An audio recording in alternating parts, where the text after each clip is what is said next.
have any concerns about that. One man from Florida, Ruquet, Lopez from Washington, two sides of the country, but both now reside in Las Vegas.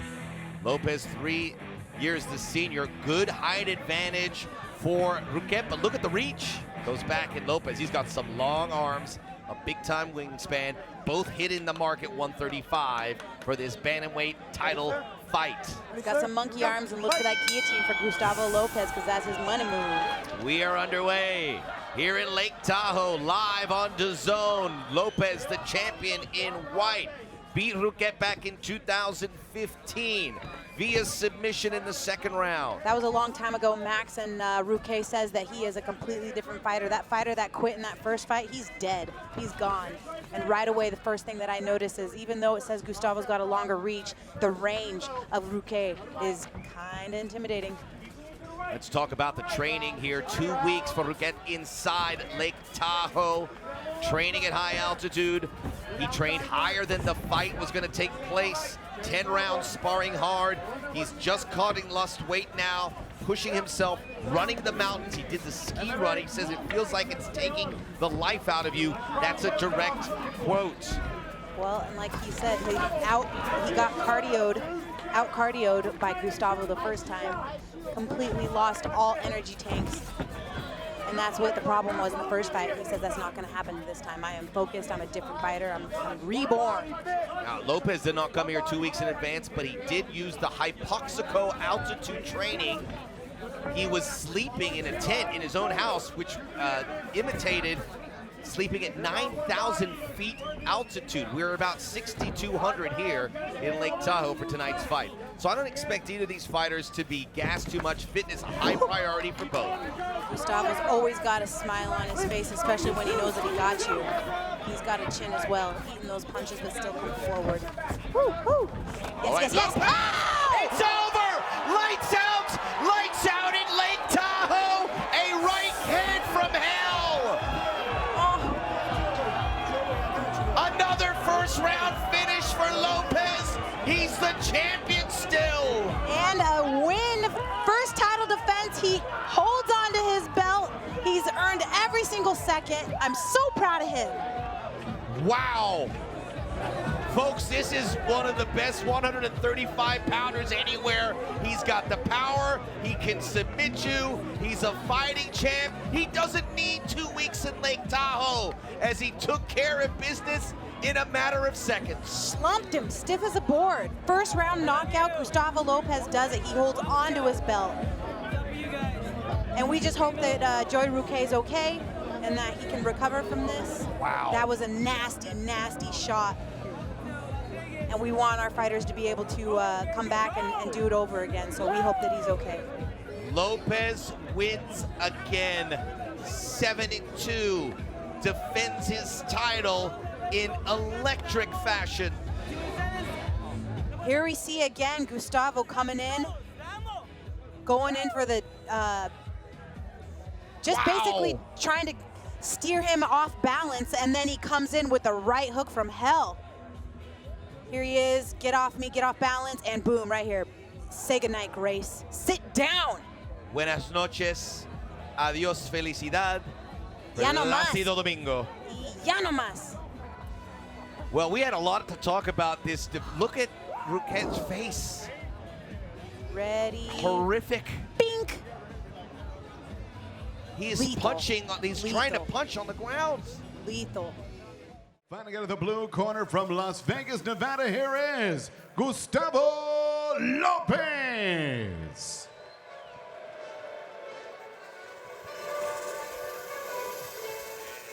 Chance for an American audience.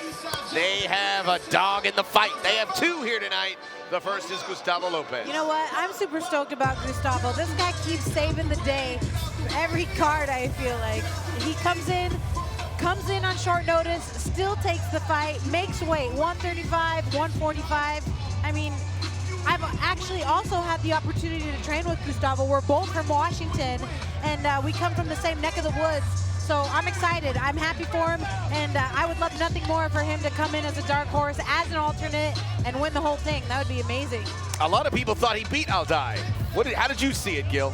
You know what? It was a very close fight that could have went either way. That night I give it till I'll die, but I would not be upset if it went to Gustavo Lopez. I had the chance to call the fights with you guys. I sat down as a commentator and a spectator and really just enjoyed the show, and I left it up to the judges. But one of the most interesting, most exciting moments in Combate Americas history, and one of the best fights I got to see live. Back and forth action.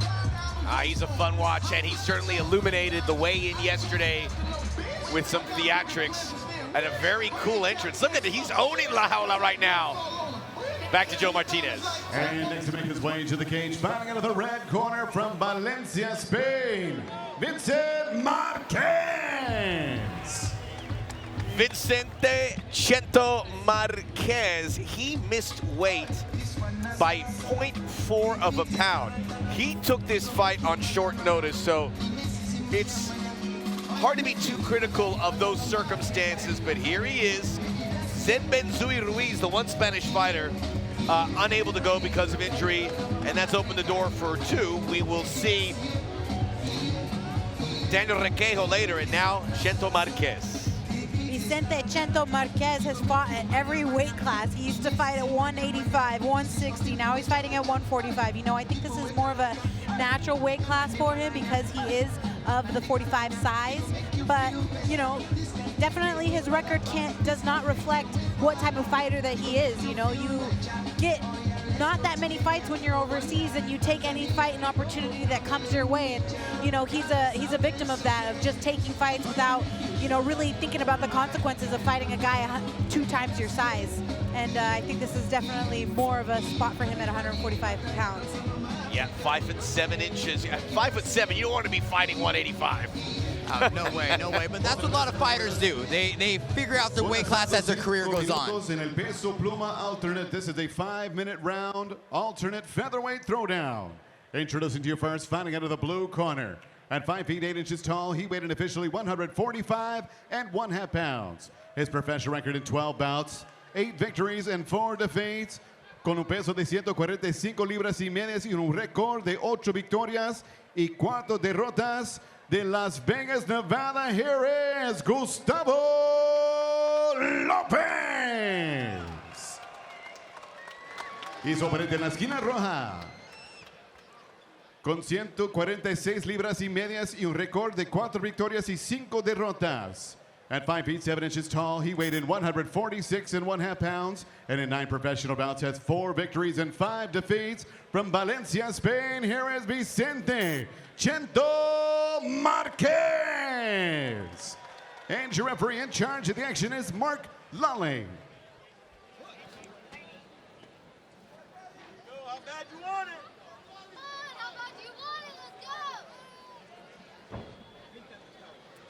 Gustavo Lopez, Vicente Marquez, 1 round, 5 minutes, and there you go. Marquez, the elder statesman at 34, slight height advantage, 2-inch reach, and again, just missing weight by 0.4. So Lopez with a chance to move on as an alternate, but a chance to open some eyes for Marquez here, Gil. Absolutely, Marquez has the opportunity to represent Spain. That's what it's all about for him. He's here, 34 years old, started training at the age of 16, didn't even hear about MMA till he was 19 years old. So basically at 19 years old, that's when mixed martial arts really hit Spain. Hasn't looked back since. 34 years old, 9 fights in, here he is on Combate Americas, Copa Combate against Gustavo Lopez. And Gustavo already closing the distance, looking for the takedown right away, taken away from the striker.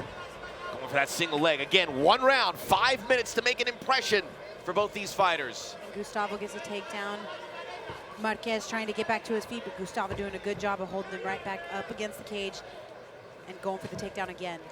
Marquez holding onto Lopez's the back of the neck, and he throws up a knee. Big uppercut from Marquez, and a big, huge takedown There for it is. Lopez.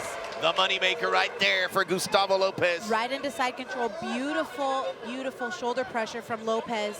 He's caught in a guillotine, but he's looking fine. to get the Von Flue choke here, which is when someone tries to guillotine, you try to counter tapped. them, and there He it tapped. is, the Von Flue choke.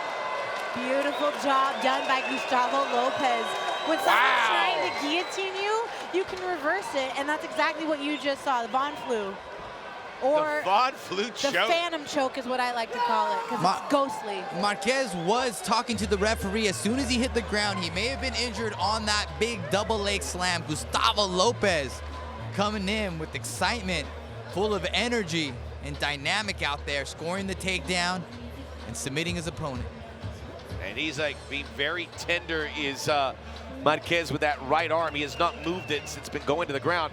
And Lopez moves on. He is eligible to get back into this tournament as an alternate, and he did not break a sweat. I was just saying how Sabrodi is the guy who took about as least damage as you can take, but I think Gustavo Lopez right here has taken the less damage anyone has taken in tournament history. Yeah, what was that, 45 seconds? Well, he came in with a swagger, and he walked the walk out here, and then he talked it inside La Jaula. Single leg here, Marquez falls straight to his butt. Watch the takedown here. Double leg dump by Gustavo, lands him right into side control. Beautiful shoulder pressure, and this is where he's You can hear him applying talking the to the ref, phantom too. choke.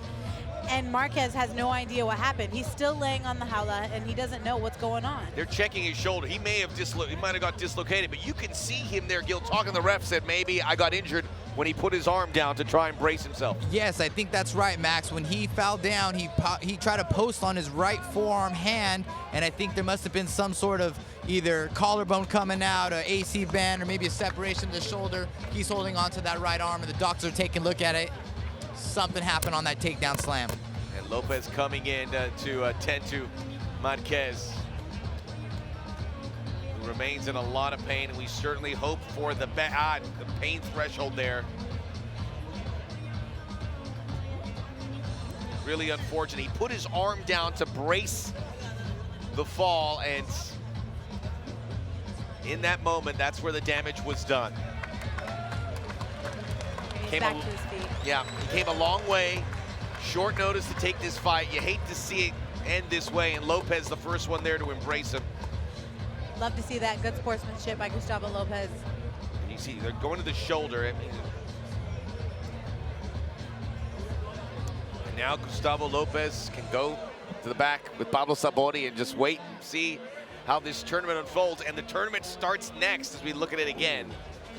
Side control and pressure applied, shoulder pressure right there, boom.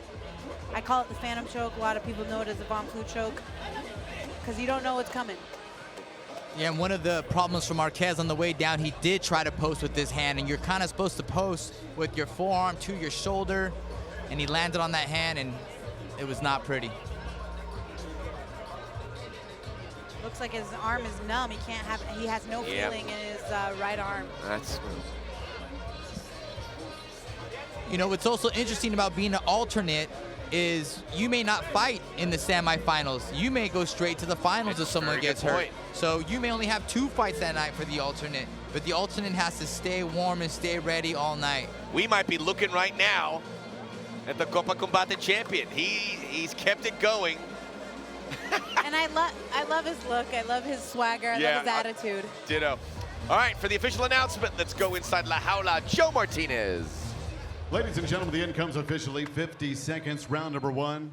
Verbal tap for your winner out of Las Vegas, Nevada, El Mariachi, Gustavo Lopez.